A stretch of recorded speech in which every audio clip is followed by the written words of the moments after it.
నాగర్ కర్నూలు జిల్లా కేంద్రంలో పట్టపగలే మహిళపై కత్తితో దాడి చేసి హత్యకు పాల్పడ్డ ఘటన చోటు చేసుకుంది.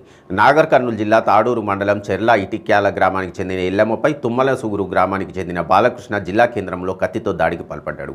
గమనించిన స్థానికులు అంబులెన్స్లో జిల్లా ఆసుపత్రికి తరలించారు. చికిత్స పొందుతూ ఎల్లమ్మ మృతి చెందింది. ఎల్లమ్మతో గత 2 సంవత్సరాల నుండి వివాహేతర సంబంధం పెట్టుకున్న బాలకృష్ణకు ఈ మధ్య కాలంలో ఆమెతో మనస్పర్ధలు ఏర్పడ్డాయని గ్రామస్తులు తెలిపారు. కక్ష పెంచుకున్న బాలకృష్ణ పథకం ప్రకారం ఎల్లమ్మను జిల్లా కేంద్రానికి పిలిపించుకుని ఈ ఘాతుకానికి పాల్పడ్డట్టు తెలిసి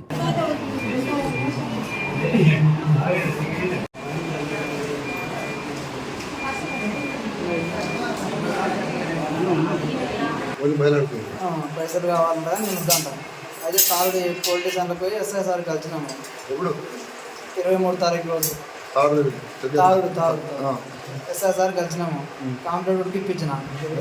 ఇట్లా నన్ను పైసలు అయితే అడుగుతుంది కానీ నేను వద్దంట, ఏదో ఒకటి మాట్లాడండి సార్, పిలిపించి వద్దంటుంది, ఏదో ఒకటి చెప్పండి సార్ అంటే ఎస్ఐ సార్ పట్టించుకోలేదు.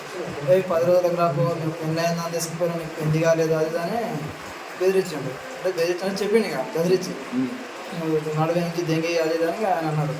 చెప్తే అర్థమైతే లేదు నీకని తోలిన తర్వాత 23 తారీఖు పోయి మళ్ళీ 30 తారీఖుకి వచ్చేసారి ఇట్లా అంటారు, మళ్ళీ ఏమైనా ఫోన్ చేసి అది ఇది అని అంటారు. ఒకసారి పిలిపించి మాట్లాడండి సార్ అంటే పిలిపియాను. వాళ్ళని పిలిపిని ఎవరిని పిలిపియాను. వాళ్ళు వచ్చి రిటర్న్ కేసు పెడితే అప్పుడు రేపు కేసు కింద పెట్టి బొక్కలు వస్తాయని నేను వాళ్ళని పిలిపియాను. వచ్చింది ఆమె పైసలు కావాలంటే వచ్చింది. ఆర్కంకి వచ్చింది, సంత బాధకు వచ్చింది. వచ్చి అది మహారాష్ట్ర గ్రూప్ ఉంటుంది. సంవత్సరం అయినా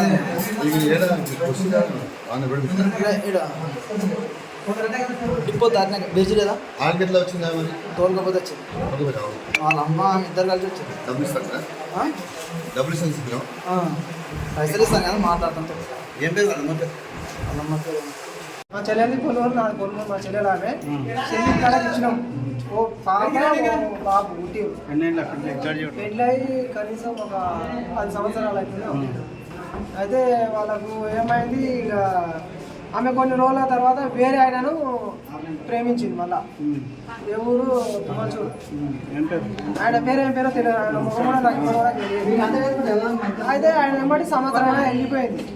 ఒకసారి పోతే తీసుకొచ్చిరు, మళ్ళీ పట్టుకొచ్చి పోలీసు వాళ్ళు కొట్టిరు మా చెల్లెలు కూడా చేసిరు. సంవత్సరం వరకు మళ్ళీ ఆయన తీసుకెళ్ళారు. పోయింది. ఆయన టార్చర్ పెట్టిండు, బాగా టార్చర్ పెట్టుకుని వల్ల నాకు ఇబ్బంది పెట్టాను. నువ్వు అన్నా మా చెల్లెల్ని టార్చర్ పెట్టాను. తీసుకోపోయినా ఫస్ట్ మంచిగా ఇంకా టార్చర్ పెట్టాట. పిల్లలు కాకుండా పిల్లల సంసారం చేసేలా పిల్లలు లేదు, నీతో ఏం లాభం ఉంది అని చెప్పేసి టార్చర్ పెట్టేవారు. టార్చర్ భరించలేకపోతున్నాను, నేను నా మోడు నా పిల్లలు నాకు కావాలి, నేను వస్తాను. సరే 7వ రోజు వచ్చి నేనన్నా వస్తా, లేకపోతే నువ్వు అన్నారు అంటే ఆ మందికి ఆయన వచ్చింది. వస్తే నా ఇంటికి నేను దొరకపోయినా, తెల్లపైన ఉంటే తెల్లపైన కలిసి రవ్వపేటకు వచ్చి రవ్వపేట కలిసి నేను కొనుగోలు దొరకొస్తున్నాను. ఆడ మా ఇంటి ఉంటుంది, ఆ క్వాలిటీ కాబట్టి బాగుంటుంది. నా ఇంటికి రావాలంటే పోలీస్ స్టేషన్ పోయి మాట్లాడాల్సి ఉంటుంది.